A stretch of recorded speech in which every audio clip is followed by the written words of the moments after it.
हिमाचल के सभी लोगों ने प्यार दिया, जैसे अपना बेटा मान लिया। सबको ऐसा लगता था कि हम ये हमारा बैंड है, अपना बैंड है जो जाके टीवी पे परफॉर्म कर रहा है, और सबने सबकी स्टोरीज में था। और बहुत बहुत बहुत ज्यादा प्यार मिला, बहुत आशीर्वाद मिला। मैं आपसे चंबा की बात करूंगा। चंबा में एक कार्यक्रम था आपका, और वहां पे कोई स्टार कलाकार आया था और आपके बैंड का सेटअप वहां से हटाया गया था। तो वो थोड़ी सी बात बताएं। हमने सारे इंस्ट्रूमेंट लगा लिए थे, सब स्टेज पे हम खड़े थे, तो कोई एक अधिकारी आए और उन्होंने कहा कि यार ये किसका है ये सब, ये तो कि जी पुलिस बैंड का, किसने बुलाया इनको, चलो निकालो इनको यहाँ से। बड़े मतलब गंदे तरीके से उन्होंने कहा, और फिर हमको निकाला गया वहां से कि अब सीएम साहब आ रहे हैं और मेन स्टार को लाना है स्टेज पे। तो हम उतर गए, और फिर मजे की बात ना, हमारे पास मतलब कमरे थे रहने के लिए, और ना ही हमारे को कोई खाने की व्यवस्था थी। ठीक है, हम साथ में बैठे, हमने चने खरीदे और खा रहे थे, और फिर रोना आया पूरी टीम को। तो मैं भी उसमें रोया हूँ, और रोते रोते मैंने कहा था कि भाई एक दिन आएगा, हम इतनी मेहनत करेंगे और चीज़ों को हम इस तरह से करेंगे, टीम के रूप में ऐसा काम करेंगे, एक दिन आएगा उदित नारायण जी हमारे साथ गाएंगे, और ये नेशनल ब्रांड बनेगी ये टीम हमारी। कलर्स टीवी पे गए आप वहाँ पे, और वहाँ पे कैसा अनुभव रहा आपका?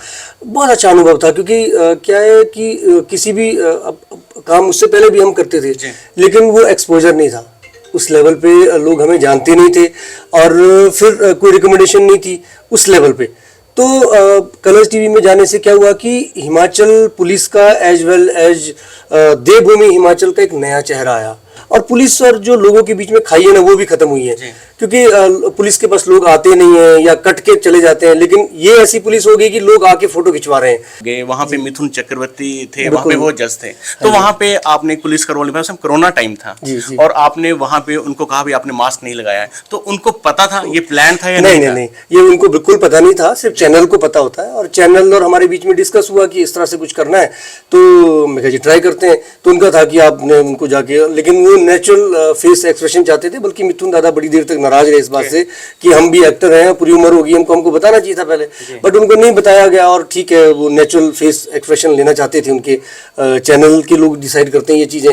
तो फिर वो लेकिन अच्छा हुआ वो, क्योंकि एक नई तरह की एंट्री बनी, और पहली बार असली पुलिस गई थी टीवी पर, तो फिर असली पुलिस ने असली काम भी किया। हिमालय की गोद में बसा, बर्फीली चादर से ढका,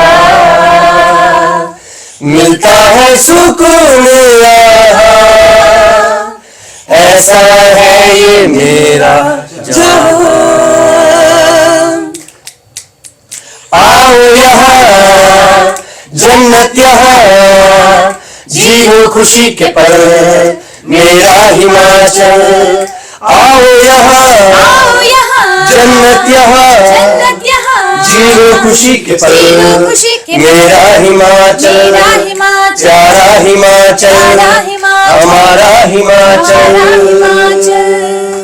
सभी मित्र बंधु को साहिल सन्नी का अभिवादन। आज हमारे साथ हिमाचल की शान, हिमाचल की जान, harmony of the pines band की टीम सारी हमारे साथ यहाँ पे जुड़ रही है। सर, आपका हिली स्माइल्स में स्वागत है। थैंक यू सो मच, बहुत बहुत धन्यवाद। टीम के जो लीडर हैं वो विजय सर हैं जी। विजय सर, आज बड़ी सक्सेस आपके बैंड को मिल चुकी है। अगर पूरे हिमाचल की बात की जाए या पूरे इंडिया की बात की जाए, हर जगह पे बैंड का डंका बज रहा है। लेकिन 1996 में फॉर्म हुआ था, और 1996 में इसमें 6-7 लोग काम करते थे, और फिर ये जर्नी आगे बढ़ती गई, और 2016 में ऑफिशियली हिमाचल गवर्नमेंट ने इसको अप्रूव किया, और अब आपके सामने ये वर्दी वाला पहला बैंड है हिंदुस्तान का, और जिसका कि इंडियन पोस्टल ने डाक टिकट भी निकाला है, Dada Saheb Phalke international best performer का अवार्ड भी मिला है, और इलेक्शन कमीशन ऑफ इंडिया ने स्टेट आइकन भी बनाया, और साथ में पैन इंडिया का जो पूरे हिंदुस्तान का 10 भाषाओं में जो गाना अभी जो बना है वो हार्मनी ऑफ द पाइन्स ने किया है, और बहुत जल्दी अगले हफ्ते वो लॉन्च होने वाला है। ये हार्मनी ऑफ द पाइन्स, ये नाम कहाँ से आया? हार्मनी पुलिस ऑर्केस्ट्रा हम इसका नाम ऐसा बोला करते थे। तो हमारे हिमाचल प्रदेश की जो फर्स्ट आईपीएस लेडी हैं सतवंत अटवाल मैम, तो उनका था कि एक बैंड का एक नाम होना चाहिए, और क्योंकि पुलिस का बैंड तो ये है ही, बट कि ऐसा कि जो कि हिमाचल को रिप्रेजेंट करे, तो इसलिए फिर हार्मनी ऑफ द पाइन्स एक नाम आया, और वो सबको कैची लगा, सबको अच्छा लगा, और ऐसा लगा कि ये हिमाचल को शायद रिप्रेजेंट करता है। तो फिर और बाद में अब तो ये फेमस हो गया है, गूगल पे और विकिपीडिया पे भी रजिस्टर्ड हो गया है, तो अपने आप में एक ब्रांड बन गया है। जी। शुरुआती दौर की बात करें तो टीम सिंगल आप परफॉर्म करते थे कुछ टीम के मेंबर्स, ये प्लानिंग किसकी थी इकट्ठा किया जाए और इसको बैंड का रूप दिया जाए? हमेशा प्लानिंग तो क्या है ना जी, देखो कि डिपार्टमेंट के उच्च अधिकारियों की रहती है और फिर उनको ब्रीफ करना, क्योंकि टीम लीडर हूँ, मेरा काम है, और हमको क्या रिक्वायरमेंट है, किस तरह का हमको सेटअप चाहिए, और फिर हिमाचल में स्किल को ढूंढना और हिमाचल से स्किल आना और वर्दी में परफॉर्म करना, ये सब चीज़ें फिर धीरे धीरे होती गई। और इसमें अगर मैं बात करूँ तो हमारे जो संजय कुंडू सर हैं, जो हमारे डीजीपी हैं, हमारे डीजीपी हैं इस समय, तो जो उनका सपोर्ट है, जो उनका विजन है और जिस तरह से उन्होंने चीज़ें हमको बताई कि कैसा होना चाहिए, और क्योंकि टीम बनाई और टीम बनाने के बाद फिर जो लॉजिस्टिक सपोर्ट चाहिए होता है, जो हमको हाई क्लास इक्विपमेंट चाहिए होते हैं, तो ये सब चीज़ें जो कर रही हैं ये ऑफकोर्स संजय कुंडू सर ने करी है और उन्होंने बहुत ज़्यादा बूस्टअप किया और सरकार का बहुत सपोर्ट रहा जी, क्योंकि ऑफिशियल सेटअप में, सरकारी सेटअप में काम करना और इतना आगे निकल के जाना, आपको परमिशन नहीं मिलती है, बहुत सारी चीज़ें होती है, लेकिन मैं बहुत धन्यवादी हूँ हमारी सरकार का, हमारे। और मोर ओवर मैं बात करूँ हिमाचल की, अगर मैं बात करूँ तो हिमाचल के सभी लोगों ने प्यार दिया, जैसे अपना बेटा मान लिया। सबको ऐसा लगता था कि ये हमारा बैंड है, अपना बैंड है जो जाके टीवी पे परफॉर्म कर रहा है, और सबकी स्टोरीज में था और बहुत बहुत बहुत ज़्यादा प्यार मिला, बहुत आशीर्वाद मिला। और हमारी टीम में 2 लोग ऐसे हैं, मेरे दाईं तरफ आशीष है जो कि आपके खैरा से रहने वाले हैं, साथ में कमल हैं जो कि दाढ़ी धर्मशाला से हैं और दोनों कांगड़ा के रहने वाले हैं जी। ये हमारे पड़ोसी हैं, ये आपके पड़ोसी हैं, बिल्कुल। तो ये आज यहाँ के स्टार हैं। हाँ, बिल्कुल, ये अभी भी स्टार हैं जी। कलर्स टीवी पे गए आप वहाँ पे, और वहाँ पे कैसा अनुभव रहा आपका? बहुत अच्छा अनुभव था, क्योंकि क्या है कि किसी भी काम उससे पहले भी हम करते थे, लेकिन वो एक्सपोजर नहीं था, उस लेवल पे लोग हमें जानते नहीं थे और फिर कोई रिकमेंडेशन नहीं थी उस लेवल पे। तो कलर्स टीवी में जाने से क्या हुआ कि हिमाचल पुलिस का एज वेल एज देवभूमि हिमाचल का एक नया चेहरा आया, और वो नया चेहरा मतलब ऐसा लगा कि जैसे एक सुरीली पुलिस आई और बड़ी स्मार्ट पुलिस आई, जिसने जाके पूरे हिंदुस्तान को मंत्रमुग्ध कर दिया अपने गीतों से, अपनी संगीत की जर्नी से। और पुलिस और जो लोगों के बीच में खाई है ना, वो भी खत्म हुई है, क्योंकि पुलिस के पास लोग आते नहीं है या कट के चले जाते हैं, लेकिन ये ऐसी पुलिस हो गई कि लोग आके फोटो खिंचवा रहे हैं, सब सेल्फियाँ डाल रहे हैं, स्टोरी डाल रहे हैं, प्राइड ऑफ हिमाचल लिख रहे हैं। तो ये जो खाई खत्म हुई है और मतलब अपना मान रहे हैं, खास तौर पे हिमाचल की अगर मैं बात करूं, बाहर क्या होता है कि हो सकता है कि बहुत शोशा पसंद हो लोगों को। आप देखते होंगे हिमाचल से बाहर के जितने भी सिंगर्स आते हैं, मतलब उनके मतलब कईयों के तो 1000 फॉलोअर्स भी नहीं है, मतलब 1000 लाइक भी नहीं आते उनको, उसके बाद भी उनके साथ 10 बाउंसर साथ चलते हैं। लेकिन आपने देखा होगा हमारी टीम को मिलियंस व्यूज है, मिलियंस, मतलब आपने देखा होगा हमारी एक पोस्ट पे इतने मतलब 38 मिलियन, 42 मिलियन, 102 मिलियन, ऐसे हमारी रील्स और ऐसे हमारी चीज़ें जा रही हैं। उसके बाद भी हमारे पास कोई सिक्योरिटी नहीं, कोई कुछ नहीं, हम बिल्कुल सादे रहते हैं। और ये हिमाचल के लोगों का ये रहन सहन है, और हिमाचल के लोग ऐसा ही दिखना चाहते हैं, लोगों का प्यार है और ऐसे ही देखना चाहते हैं सबको। कलर्स प्रोग्राम में आप गए, वहाँ पे मिथुन चक्रवर्ती थे, वहाँ पे वो जज थे, तो वहाँ पे आपने एक पुलिस का रोल निभाया, कोरोना टाइम था, और आपने वहाँ पे उनको कहा भी आपने मास्क नहीं लगाया है, तो उनको पता था ये प्लान था या नहीं? ये उनको बिल्कुल पता नहीं था, सिर्फ चैनल को पता होता है, और चैनल और हमारे बीच में डिस्कस हुआ कि इस तरह से कुछ करना है, तो मैं कहा जी ट्राई करते हैं। तो उनका था कि आपने उनको जाके, लेकिन वो नेचुरल फेस एक्सप्रेशन चाहते थे, बल्कि मिथुन दादा बड़ी देर तक नाराज रहे इस बात से कि हम भी एक्टर हैं, पूरी उम्र होगी, हमको बताना चाहिए था पहले, बट उनको नहीं बताया गया। और ठीक है, वो नेचुरल फेस एक्सप्रेशन लेना चाहते थे, उनके चैनल के लोग डिसाइड करते हैं ये चीज़ें। तो फिर वो लेकिन अच्छा हुआ वो, क्योंकि एक नई तरह की एंट्री बनी, और पहली बार असली पुलिस गई थी टीवी पर, तो फिर असली पुलिस ने असली काम भी किया। थोड़ा सा पीछे चलते हैं, मैं आपसे चंबा की बात करूंगा। चंबा में एक कार्यक्रम था आपका, और वहाँ पे कोई स्टार कलाकार आया था और आपके बैंड का सेटअप वहाँ से हटाया गया था, तो वो थोड़ी सी बात बताएं।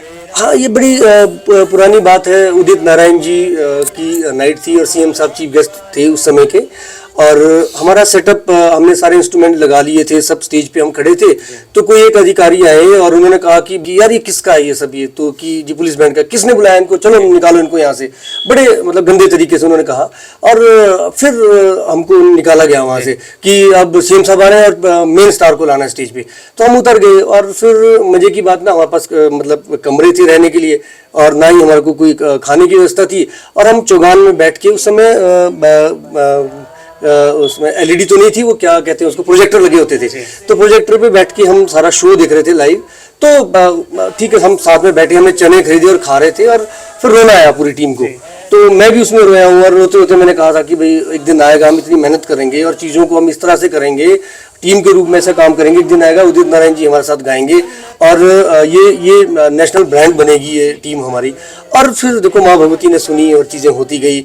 आज आपके सामने पूरे हिमाचल के इतने स्किल्ड लोग हमारी टीम में हैं कि मैं कहता हूँ कि एक एक मोती है जो पूरी माला में।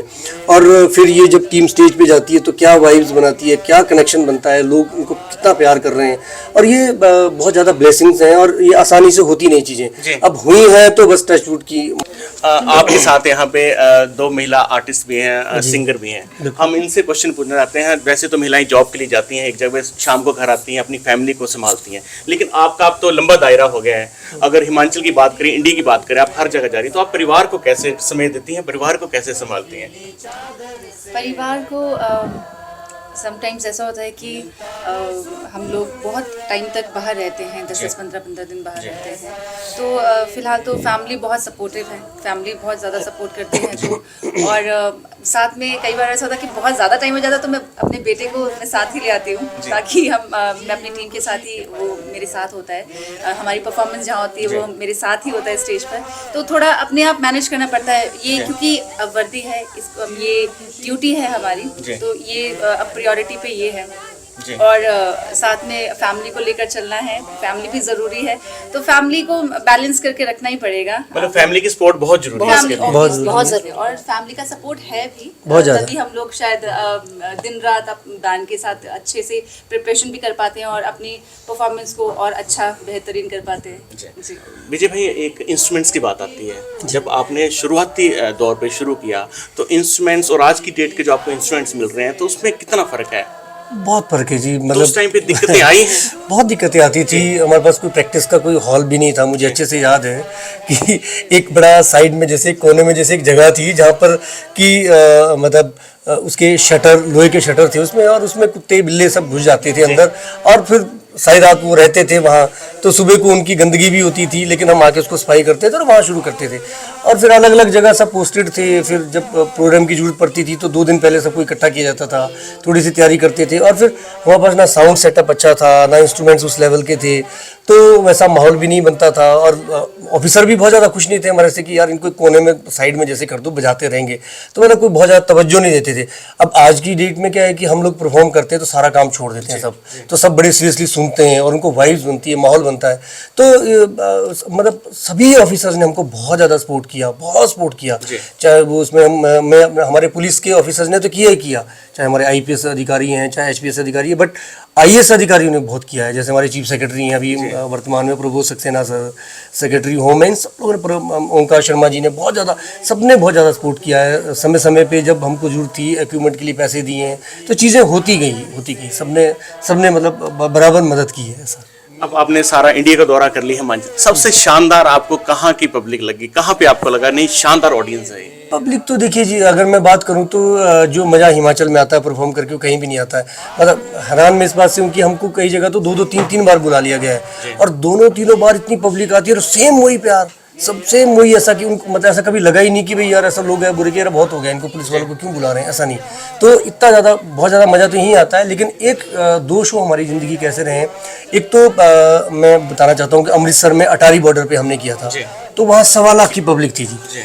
तो 1.25 लाख की पब्लिक के सामने जब हमने परफॉर्म किया तो वो अलग माहौल था, अलग आनंद था, क्योंकि वो बिल्कुल पाकिस्तान की एकदम बॉर्डर के साथ है, और बागा अटारी बॉर्डर है, और परली तरफ से वो देख रहे थे कि क्या हो रहा है इस तरफ, और क्या नारे लग रहे थे, और बहुत बहुत आनंद आया वहाँ परफॉर्म करने का। एक और दूसरा, एक हमने चित्तौड़गढ़ में कैलाश खेर जी के साथ परफॉर्म किया, मंडफिया जी सरकार में, तो वहाँ भी बड़ा अलग ही आनंद आया वहाँ पे भी, क्योंकि वहाँ पे भी 1 लाख के आसपास की पब्लिक थी, और बहुत अच्छा साउंड सेटअप था, बहुत बड़ा वो इवेंट होता है। तो ये कुछ यादगार चीज़ें हैं। विजय भाई, आपको, आपकी टीम को, सबको देखने यंगस्टर्स आते हैं। आज भी हम प्रोग्राम आए थे, पिछले प्रोग्राम से आपके हमने देखे, यंगस्टर्स आते हैं, वो भी चाहते हैं हम भी आपकी तरह बने। हालांकि वो पुलिस में तो नहीं है, लेकिन आप उनको क्या सजेस्ट करेंगे? बहुत लोग मिलते हैं और बहुत बोलते हैं कि हमें भी आप जैसा बनना है, आपने जैसे प्राउड कराया है हिमाचल को, तो बहुत अच्छा लगता है, सुन के अच्छा लगता है, और ऐसा लगता है कि हम कुछ कर रहे हैं या कर पा रहे हैं, या अभी कुछ बहुत आगे करने को बाकी है। तो इस तरह से बहुत सारे टारगेट है जो कर रहे हैं। अभी एक तिरंगा गाना हमने किया है, है, जो कि कपिल शर्मा जी ने उसकी हुक लाइन गाई, और हम ऐसी उम्मीद करते हैं कि शायद कपिल शर्मा शो में जाके वो लॉन्च होगा। तो ऐसी बैक टू बैक बहुत सारी चीज़ें हो रही हैं जी। और आपके चैनल के माध्यम से मैं बताना चाहता हूं कि अभी हमारा इलेक्शन कमीशन का एक बहुत जल्दी गाना आ रहा है, तो जिन लोगों ने अपना वोट नहीं बनाया वो अपना वोट बना लें, जो 18 साल की हुए हैं अभी, और बिल्कुल वोट बनाएं और वोट करें, क्योंकि ये लोकतंत्र का उत्सव है और इस उत्सव में हम सबको भागीदार बनना है। और इसके अलावा मैं जो यूथ को बोलना चाहता हूँ कि वो अपने पैशन को फॉलो करें, जो स्पोर्ट्स में अच्छा है वो स्पोर्ट्स करे, जो म्यूज़िक में अच्छा है वो म्यूज़िक करे, कोई रेस में अच्छा है, कोई पेंटिंग में अच्छा है, बस थोड़ा नशे से दूर रहे जी।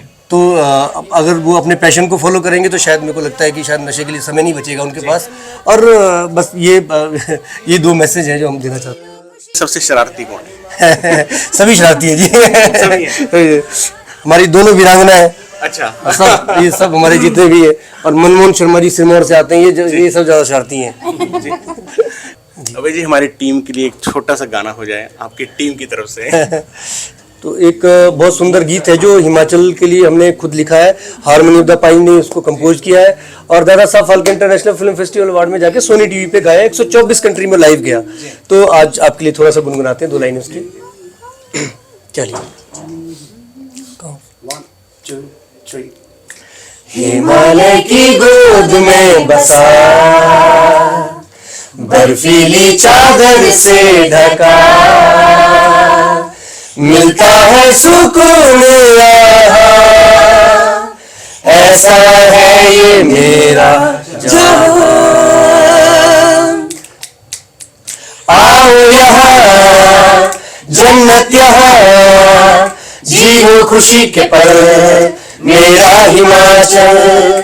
आओ यहाँ जन्नत यहाँ, जीरो खुशी के पल मेरा हिमाचल, प्यारा हिमाचल, हमारा हिमाचल। नमस्कार, जय हिंद, जय हिमाचल। और ऐसे ही प्यार करते रहे। Stay tuned.